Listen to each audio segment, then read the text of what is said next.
Welcome back to Pick and Roll. I'm Jackson. I'm Jonathan.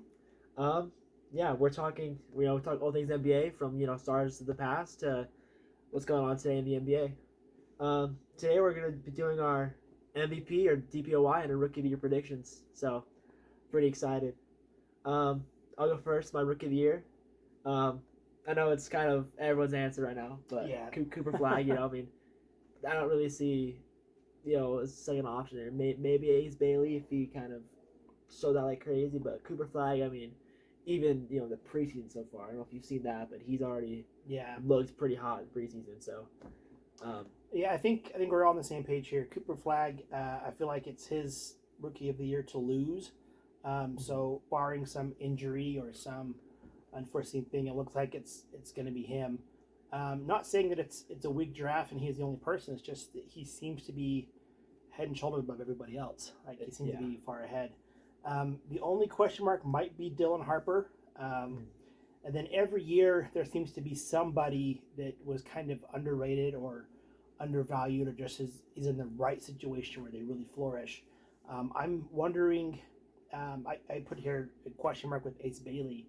I think there's an interesting storyline with him. Of course, being a Jazz fan, I watch it closely, but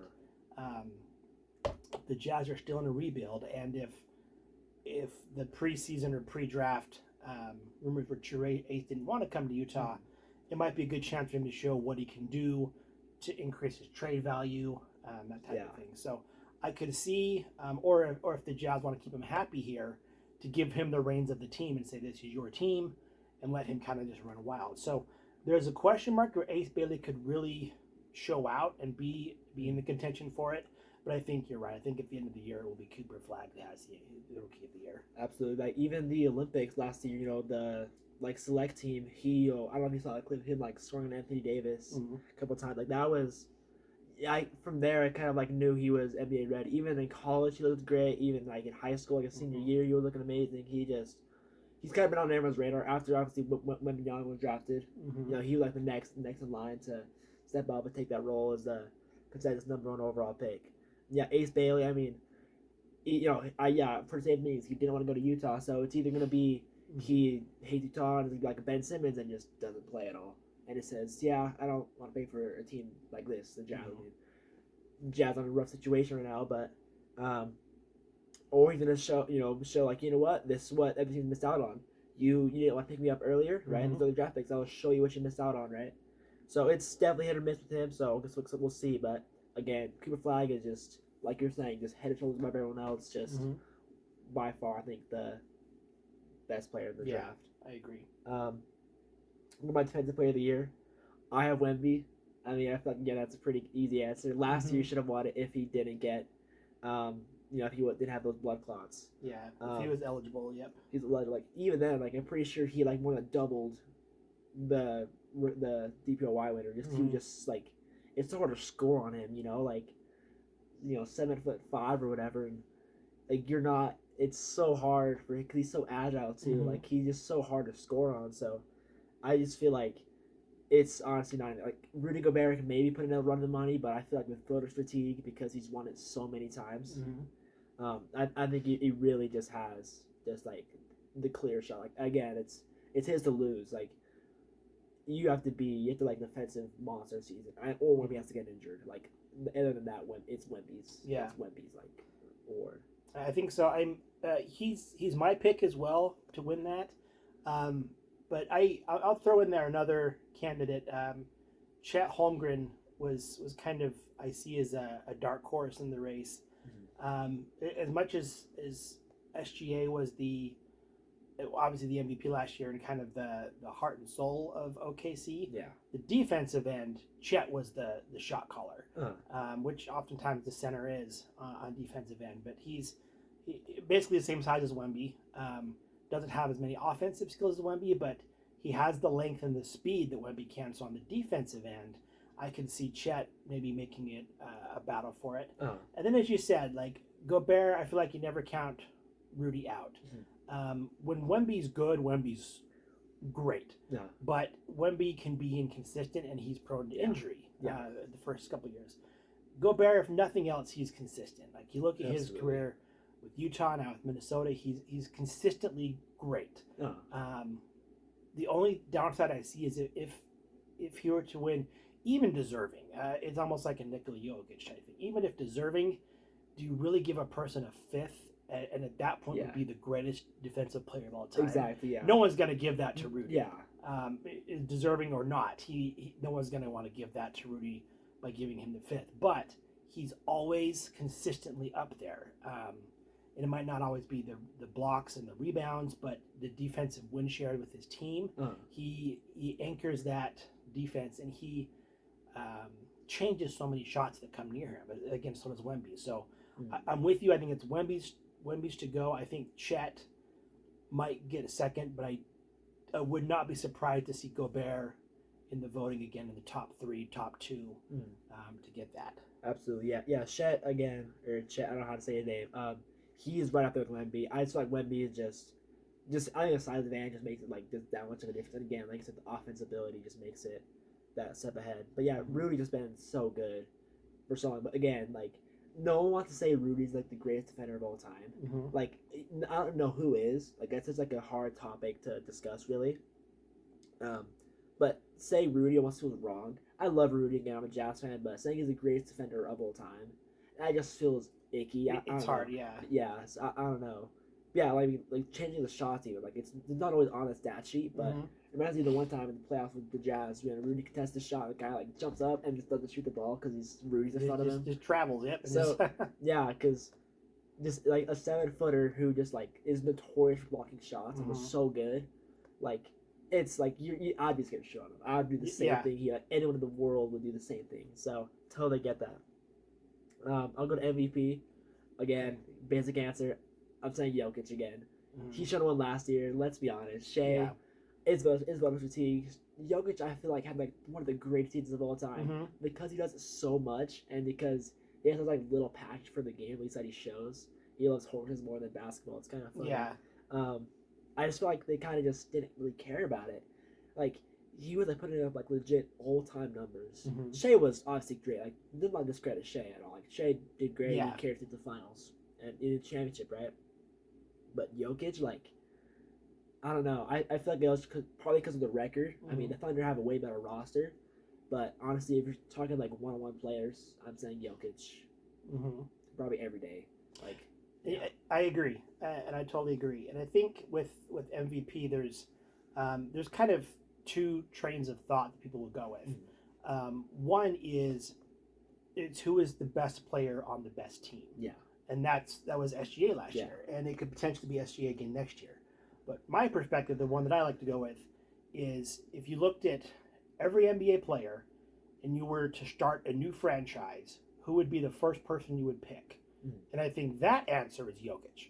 I think he's not only a scorer, he's a passer, he's a rebounder, he gets triple doubles in his sleep. I think to build a franchise around is him.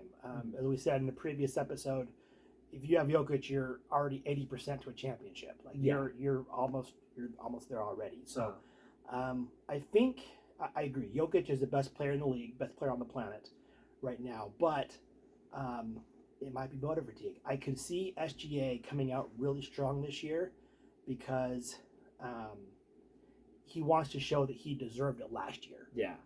Because he's probably heard the rumblings that people just got sick of Jokic and he got it. And granted, he backed it up with a championship and a Finals MVP. Yeah. But I think that he is worried about his not always worried about, but I think he wants to solidify his reputation as a superstar in the league. Yeah. Where Jokic doesn't care. Like he could care less, if he wins MVP or not. So those are my top 2. I have a couple dark horses. First one is Luka. I could see Luka making a run. He did not like how he was dissed in Dallas, and I think he wants to show them what he can do. And I think with rumors swirling that it could be LeBron last year, I could see LeBron helping that transition to make it Luka's team and just dishing him the ball. LeBron's a great assist man, and he'll draw enough attention off of Luka to make Luka's job easier. Absolutely. So I can see those two saying, hey, I'm going to make you MVP. We're going to make this Lakers team your team.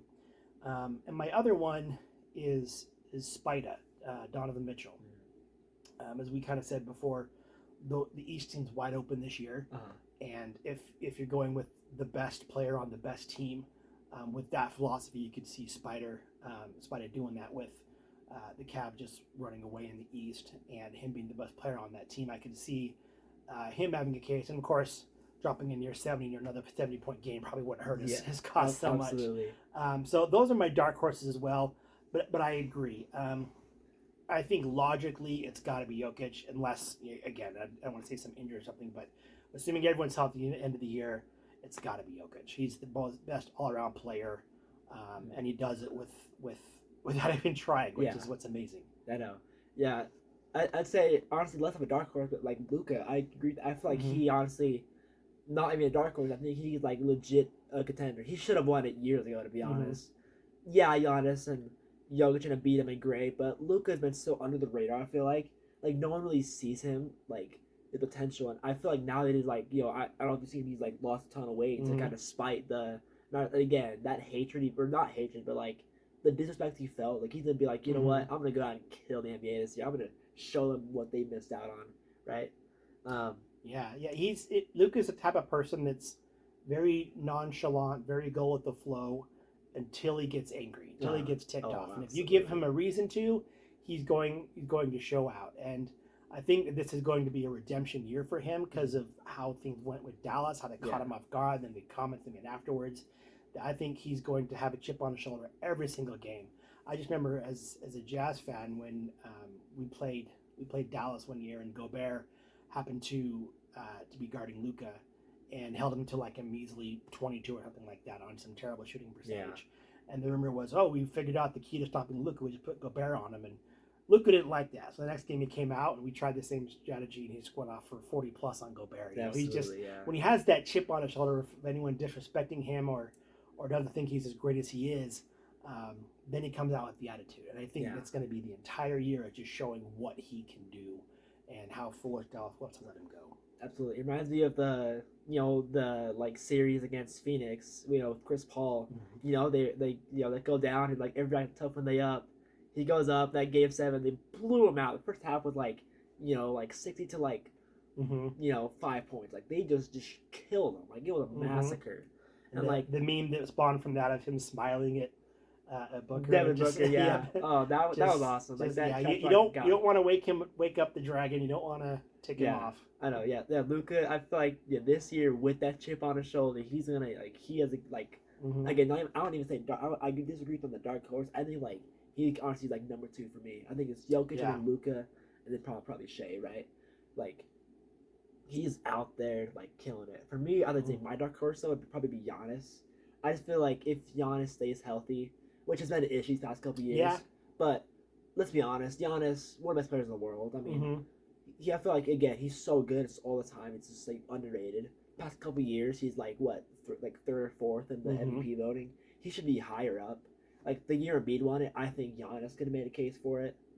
I think they realized the Dame Lillard experiment didn't work out. So they kind of moved on from that, and it's back to being just Giannis's team himself. So I could see him definitely coming out with that. He's relatively healthy. He plays very well. It's just how is his supporting cast? That's what's going to get him there. Because he's got to at least be top 4 seed in the East if there's going to have a legit claim to the MVP. Otherwise, because you're never going to give it to someone with a losing record. So that's got to be it. But he's definitely one of the top players in the league. Top 3 or 4 best players in the league, absolutely. I just really wish he got a little more love. I'm a big Giannis guy, so I just wish he got a little more attention. That's kind of our predictions for this upcoming season. Now thanks for listening. Really appreciate it. Next time we're gonna be doing our top 3 most underrated and top 3 most overrated players going into the next season. So I'm pretty excited. Some little hot takes going on, so I'm excited for it. Sounds good. Thanks for watching, and see you next time.